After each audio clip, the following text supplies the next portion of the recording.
The information from the data sheets that NC3 presented on Russell, if you want to familiarize yourself again, if you're not. Does anybody have any experiences in Russell, or have you anything they want to tell us about Russell, your own personal experience? If anybody grow up here? We're all newbies to Russell? Yeah, Woody.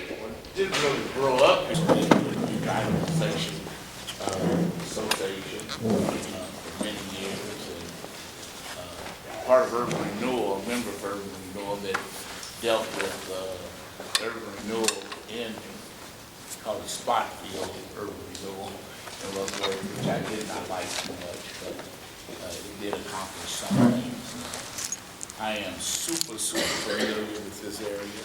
As a little boy, I ran these alleys and cobblestone streets, so very interested in this. I did have one question. I don't know whether this is the correct time for it, but I'm going to ask it.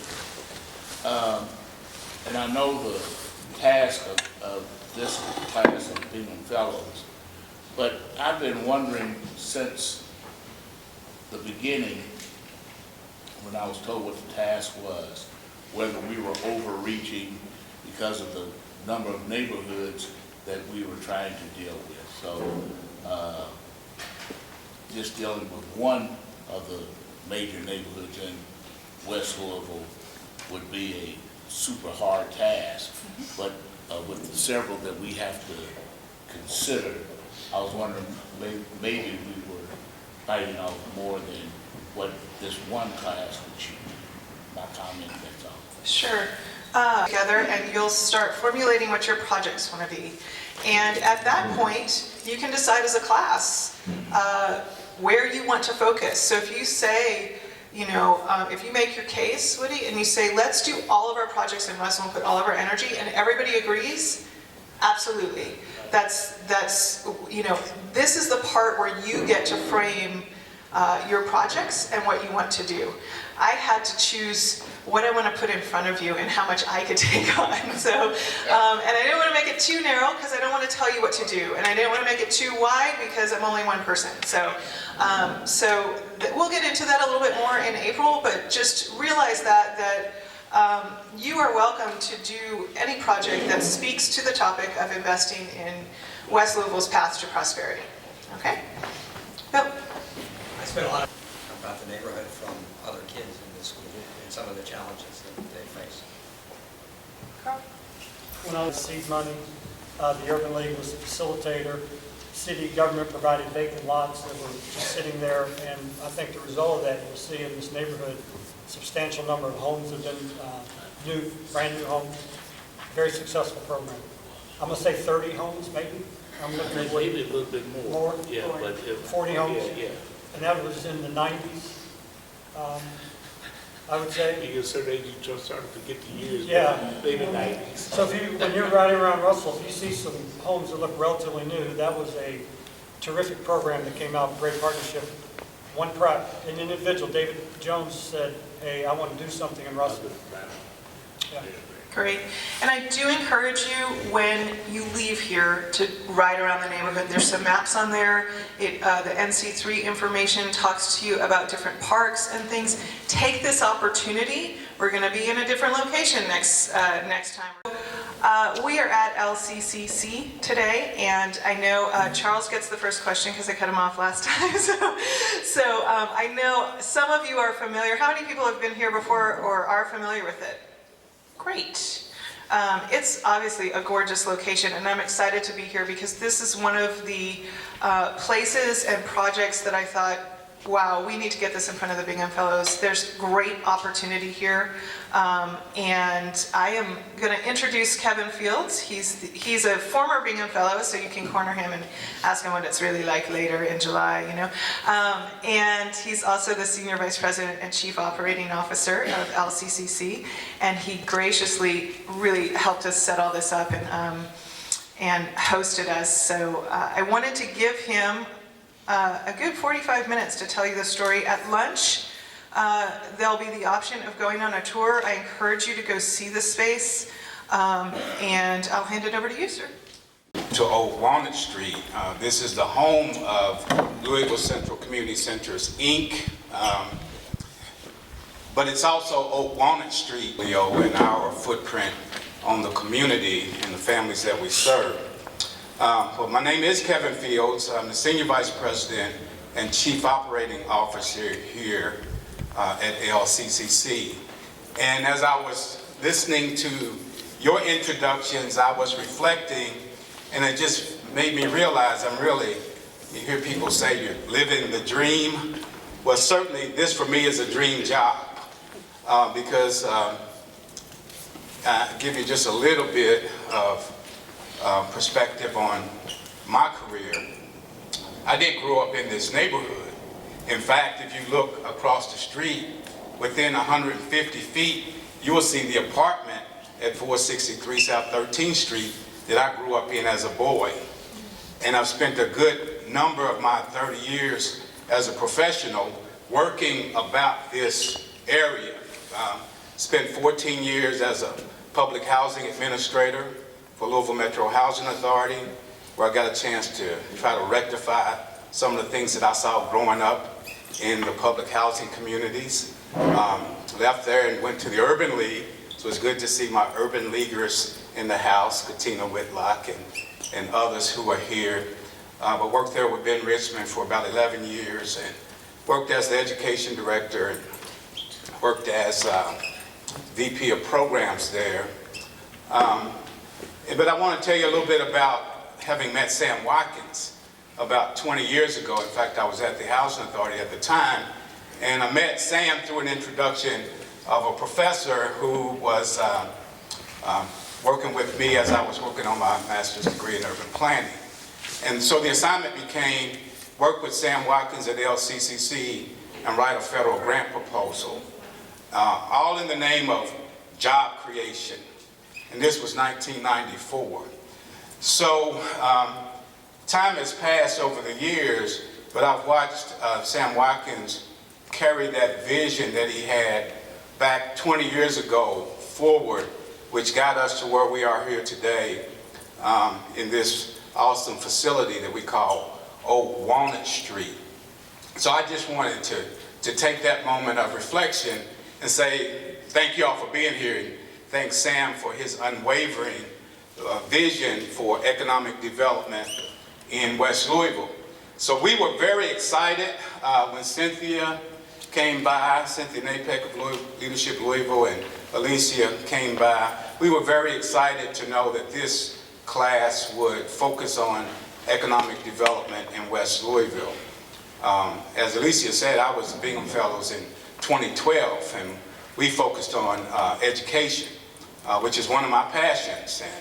And Ms. Diane Porter can tell you, I know she's very passionate about education, and I've watched her and have allowed her to mentor me in my passion for education. So I'm excited to see her here, excited to see Woody here, because Woody remembers, like I remember, what it was like running around here as kids, at least I did, riding bikes and riding trains down 14th Street, those kinds of mischievous things that we did. But here we are today to tell you a little bit about Louisville Central Community Center and what we do here. We do have a vision. We are widely recognized and committed as a leader in this community. Self-reliance practices to ensure that children blossom, adults achieve, and neighborhoods thrive. Our mission is to advance self-reliance by increasing competence and confidence among individuals and families in this Russell neighborhood that you're learning about. So if you're familiar with this landscape, this is Beach Terrace, and pointing to this building 16, kind of used to be my stomping ground. But this is just to give you an idea of what the existing conditions are that we are still working through here in this community. The Russell neighborhood, there's one statistic that says 82% of the children in Russell live in a single parent home, most of which are female-headed households, and certainly most of which are below poverty. And if you all recently saw the Envision Equity Report published by Jefferson County Public Schools, really focused on what the primary indicator to student success, and the common theme across those indicators was poverty. So we're working to address poverty in many ways. We do have a focus on preparing children for success. We do have 3 primary program areas here. One is early childhood development. We operate 2 full-scale child development centers that operate under the brand of Miniversity. So we have a Miniversity downtown on Roy Wilkins, 9th Street, if you will. We also have Miniversity West, located 28th and Elliott. So we work with children there from as early as 6 weeks of age up until age 12. In those 2 state-regulated child care centers, we're licensed to serve up to 250 children between those 2 sites. We do engage community leaders, stakeholders to come in and work with us in those areas. Our second area is working with school-age youth. So we do out-of-school time services, primarily here at this site, Louisville Central Community Center. Our signature programs in our out-of-school program is the Kids Art Academy is one. Here we use the fine arts as a hook to engage kids toward success. They get an opportunity to learn various forms of art, performing art, visual art. So Suzuki violin is one of those areas. We teach music, keyboard, piano. There's visual art, and there's performing arts. I hope you all have had the opportunity to get a little entertainment through this hot group called Second Chance, where they're one of the outcomes that came through this experience at the Kids Art Academy. We also work with kids in academic enrichment. We refer to it as the PEP Club, Progressive Educational Program, and we work with children focusing on helping them to be successful academically in school. And with that, we engage staff, we engage volunteers, and we do a lot of work in the area of mentoring and tutoring after school.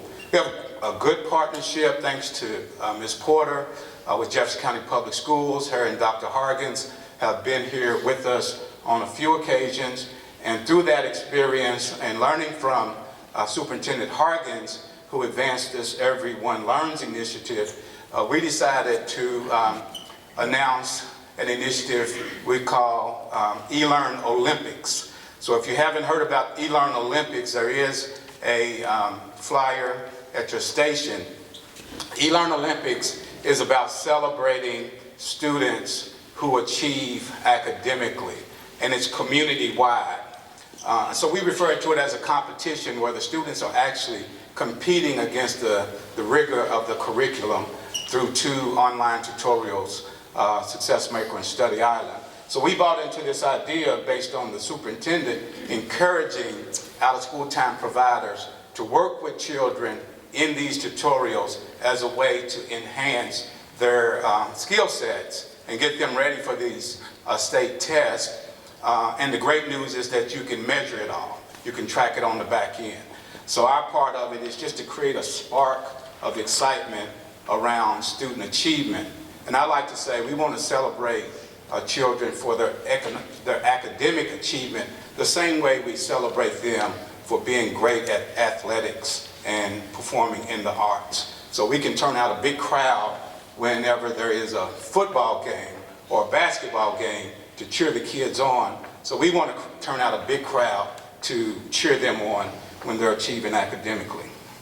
So certainly we have engaged parents who work with us. We do have a focus on boys. We have our Boys to Men's program. We know that our boys need a little extra because they tend to lag furthest behind African American boys in terms of academic achievement. We're also really excited about our Teen Leadership Council.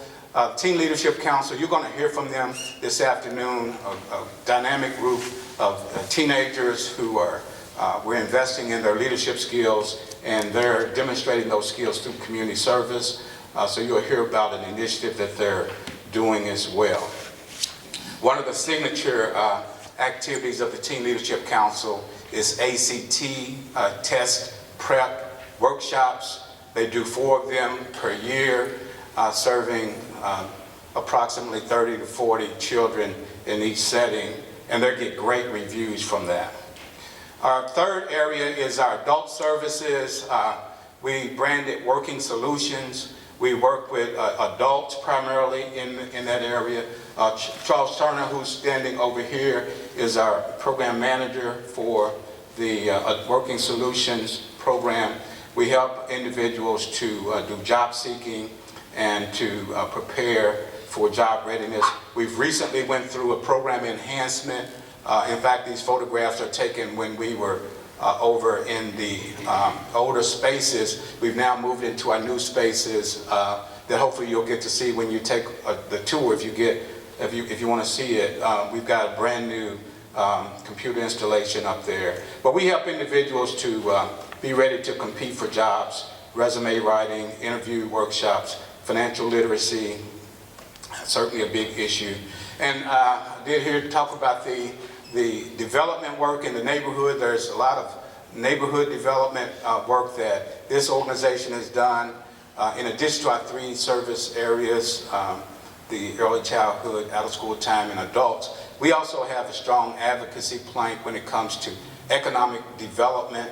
And so a number of years ago, we led the development of the Pioneer Park development, which you'll see over in Russell, that produced actually the first home. I won't claim that because certainly the Urban League was there at the same time, but among the first homes that sold for over $100,000 in this part of town were a part of that. So we're here today at Old Walnut Street. I want to tell you more about Old Walnut Street and some of the vision that emerges here. Certainly we're in our new facility now. We occupy now the 2nd floor of this 4-story structure, and our youth center is there, our Working Solutions Center is there. The 1st floor is about 19,000 square feet of business incubation space, and hopefully you'll get a chance to see that. The thing that we're really excited about, and I know that our board chair, Dan Crutcher, who's here, is really a champion for this vision west of 9th. Dan, as you all may have followed the Louisville magazine that Dan is the publisher of, and actually was this time last year, the March 2013 edition of Louisville magazine, focused on this idea of stop ignoring the West End. And there were some very stark realities presented in that presentation. And it really catapulted us, because even though we were on this track of advancing economic development in this area, we realized, based on these harsh realities, something major has to be done in order to change it. So this effort is really for us to be a catalyst for change. So we responded to Mayor Fisher when he asked the community to advise him on what the vision of Louisville needs to look like 25 years out.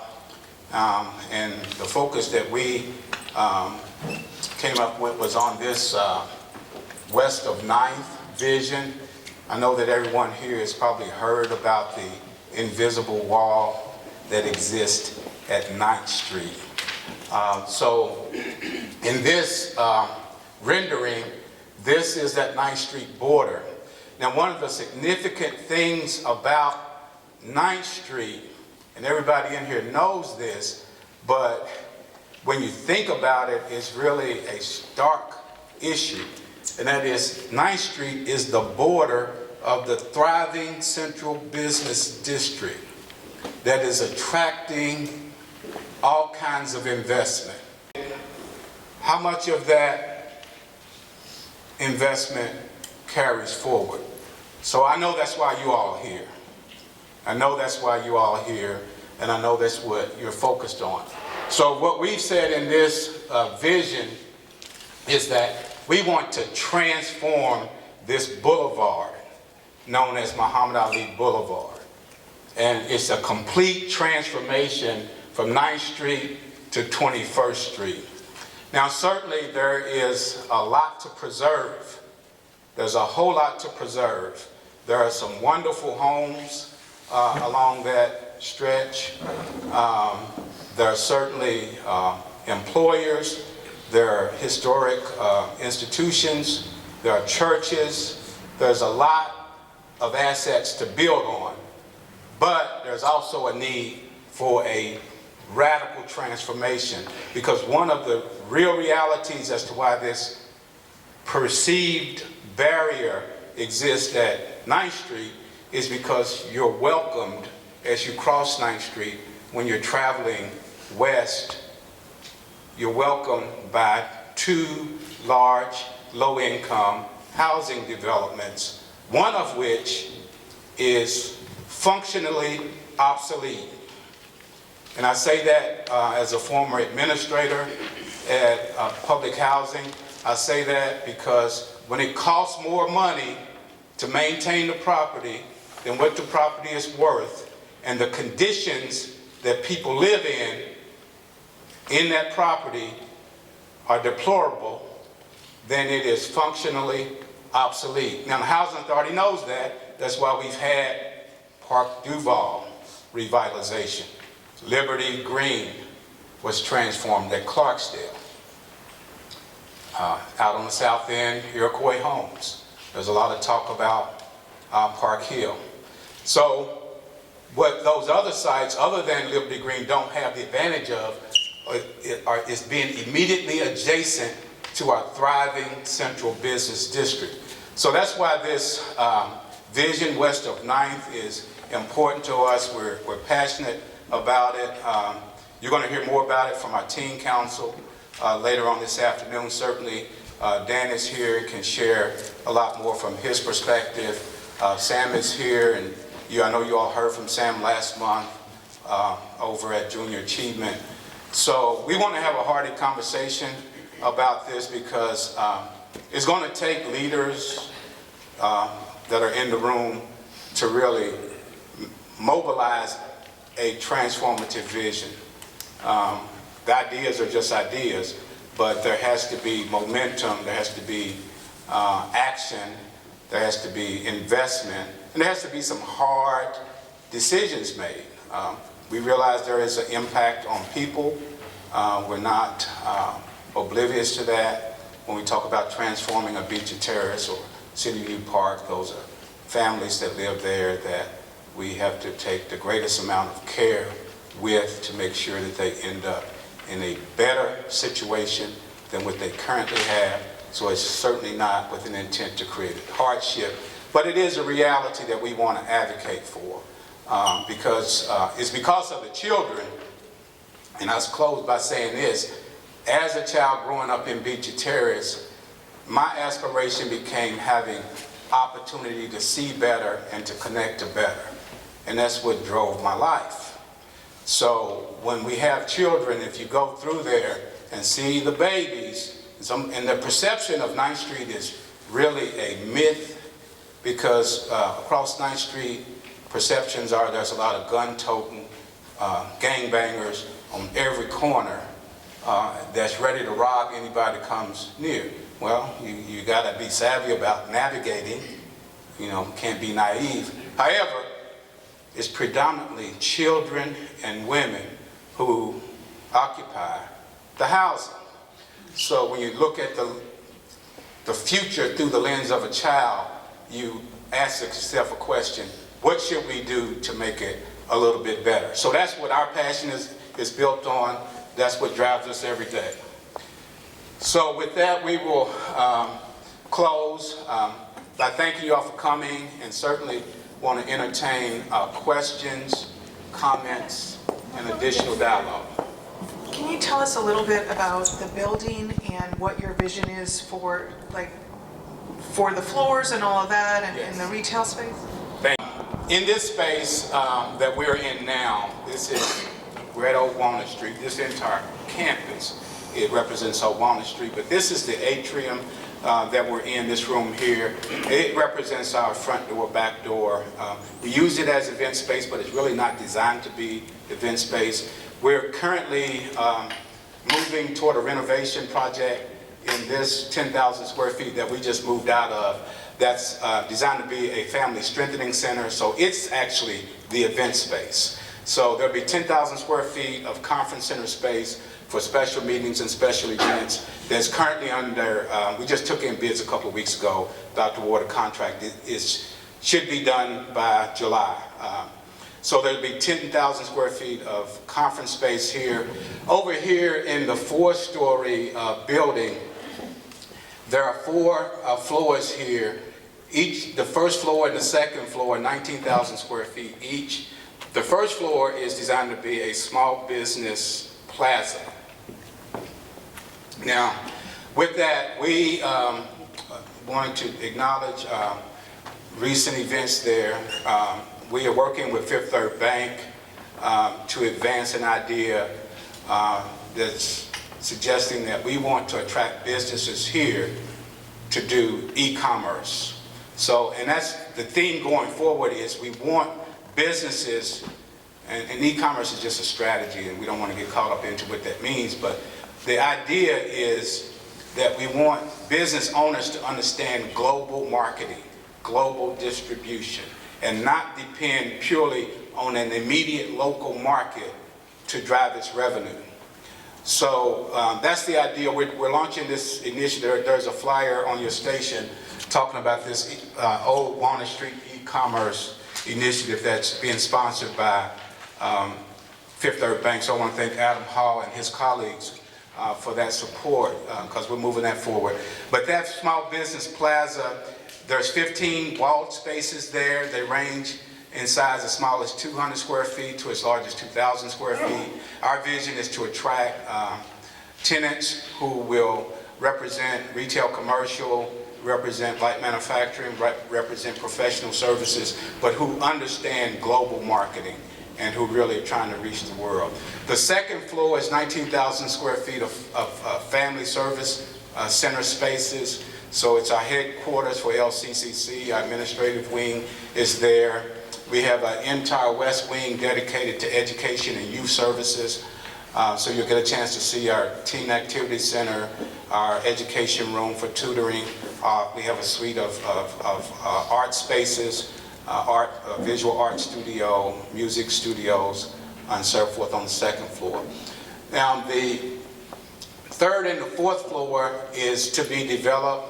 They combine for 32,000 square feet. Currently it's warehouse space, but our effort is to attract a major employer that will bring some 100 jobs. This plaza on the first floor is designed for 35 jobs. So Sam's vision for this is all about job creation.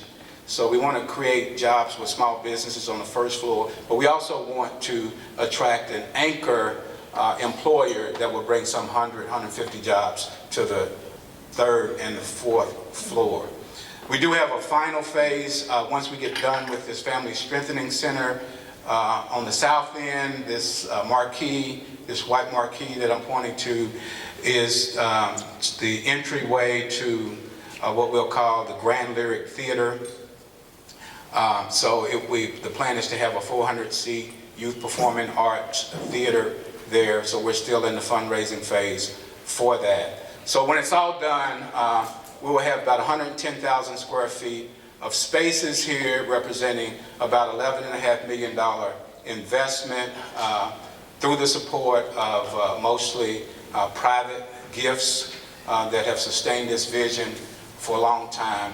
And the vision is that it serves as a hub for cultural and economic opportunities here in the heart of the Russell neighborhood, which, by the way, you all probably have heard this, zip code 40203, one of the poorest zip codes in America, but we believe in being a catalyst to change that and it's going to take some major efforts.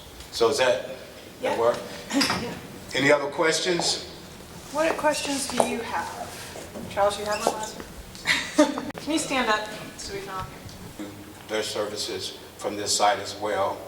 So there's about 6 offices, contiguous offices, that are still available for that.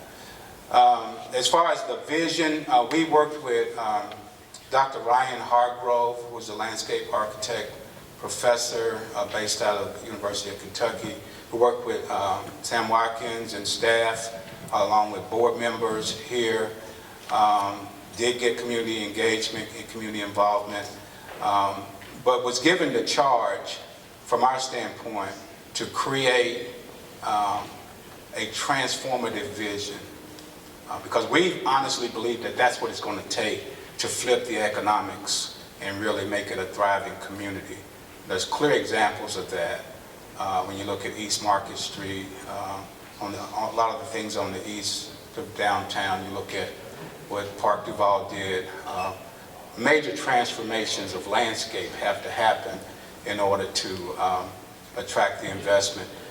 Once we created the vision, and the vision is still under development, Dr. Hargrove is still working with us. What you see is just a static representation of the vision, but it's really a lot more than that. It's built on a technology platform where you can get virtual tours inside the vision. So the next iteration of it will be a motion picture version of it. So he's still engaged with us. It's still a work in progress that we're working on. Since we did publish it, though, we've hosted a couple of community input sessions. We've also published a community input survey. We've taken over 100 responses to that, and it's a variety of responses, but it's mostly good responses. The general consensus is that we need change. What we're trying to do, like all, not just in this room, but people in general, is transform West Louisville. And my question is, I noticed you have a lot of great programs. What's the level of collaboration among the different groups? Is everybody an island? Is there some interconnection? Because for what we want to do, we want to take transformation and collaboration. And how do you see that from where you Collaboration is key. Collaboration is a part of our DNA. We don't have all the resources to implement our vision, but for collaboration and connecting with other groups in the community that can help. So we fully embrace a collaborative model. Our programs are driven by a combination of staff, as well as we have some contract personnel that actually come to us from other stakeholder groups, and we also have volunteers. And we go outward as well and connect with other community types of affairs. We were with the Urban League this past Saturday, and there's ongoing collaboration there.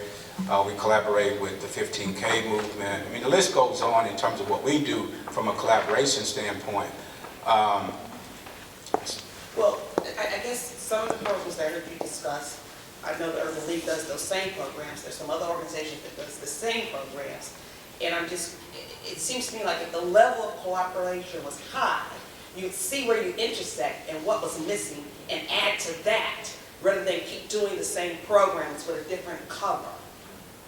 Well, I think I can understand the need not to have duplication of effort and waste resources that way. Collaboration is key, and I think this is a community of collaborators. There's a lot of collaboration networks that we're a part of. The Everyone Reads group is a big collaboration supported by the school system in the city and others. I mean, the list goes on. 15K has emerged as a collaboration for post-secondary attainment. Now, I think what the opportunity is more engagement. It's more engagement. It's not an issue of collaboration as much as getting the job done and going to where the need is and being as effective as possible. So we all strive toward that, but I think it's not my focus wouldn't be on do we need more collaboration? Because I think we got a lot of collaboration. We can always collaborate better, but the goal has to be, let's be more effective and let's be more engaged. Well, just one more follow-up. When we had on Walnut Street, in the city of Louisville, my dad was telling me when I told him about Bingham Fellows, that there was only a square block they could go to. And they relied extensively on the churches to get anything done. If you had to go downtown, the pastor would with you. If you had to fill out a job application, the pastor made sure you answered it right. So what's the level of engagement with the churches in this area with the civic groups? In reference to LCCC, the churches that are near us, Greater Salem, Joshua Tabernacle, Quinn Chapel, probably overlooking a few, but these are the three that we have in the past and continue to network with. Reverend David Snarton, who is the senior pastor at Joshua Tabernacle, is a board member, is very much engaged. We have in our teen council members that go to Quinn Chapel that keep that church connected. So the effort is always there, the desire is, and the door is always open. And we go out, we do go out when it's strategic for our interest to go out and be connected to churches. Yes, ma'am. Just real quickly, Kevin, I wanted you to talk a bit about after-school services. You mentioned that with Everyone Learns and the E-Olympics. The reality of it is what you do here takes care of a segment of students, but that we have students all in this area that we are not reaching, and we've talked about that. So as we talk about duplicating services, it's about really reaching the population that we need to reach. So would you speak to that a little bit, please? Yes, ma'am, Ms. Porter. You're right, and we've raised policy concerns about that adjacent to two large low-income housing communities that combine for about 1,500 dwelling units. So if you figure average three per household, that's almost 5,000 people right here, most of which are single female head of household with young children, most of which. So there is a large population of students that are right here. So that creates opportunity. So we're excited when the school district thinks schools of innovation and thinks about different ways to work with those kids. And we really look for ways to be engaged and empowered to work with those kids at a higher level. Because our passion for this work is untiring, but our capacity is limited. So we can only do so much. So we always look for ways to grow our vision to serve more. But others need to do the same. And if others think strategically about how to reach these families, there are spaces here. There is the Metro Park site, the Baxter Community Center, right in the heart of Beecher Terrace. Churches, Greater Salem has education programs. The idea is to be more community-based with services so that the kids can walk to academic enrichment programs and back home without it being a major transportation barrier for them. So we hope that the schools of innovation are addressing those kinds of needs, because they're real needs. We don't have trouble reaching kids here. We have, they beat the path of coming across the street and back and forth. And we have capacity to grow through alliances and through, we're not trying to build a big staff structure here. We want to continue to work through partnerships. But I think the opportunity, Ms. Porter, is one for JCPS as well as community stakeholders to think about how to be more neighborhood-based in these areas. We know the school assignment plan does separate the families from the educational resources when they're out of school, unless those educational resources are close by. And we're not challenging the school assignment plan. We think it's great, but what we are challenging is the need to do more investment in neighborhoods. Okay, we gotta take a break and move on. I know, this happens every time, and it's gonna happen again all throughout the day because we have a really busy day. But I want to thank Kevin for coming and speaking to the class. And he is giving a tour at lunch, so if you have more questions or discussion, you can continue it there. And I know that he's available to you outside of this class. You'll get his contact information, so. Yeah, just in closing, thank you all again. And one of the great experiences with Bingham Fellows for me that I hope you all enjoy too is the fellowship and the networking. So I look forward to meeting each one of you in different ways and connecting as we go forward. So thanks. Thanks so much.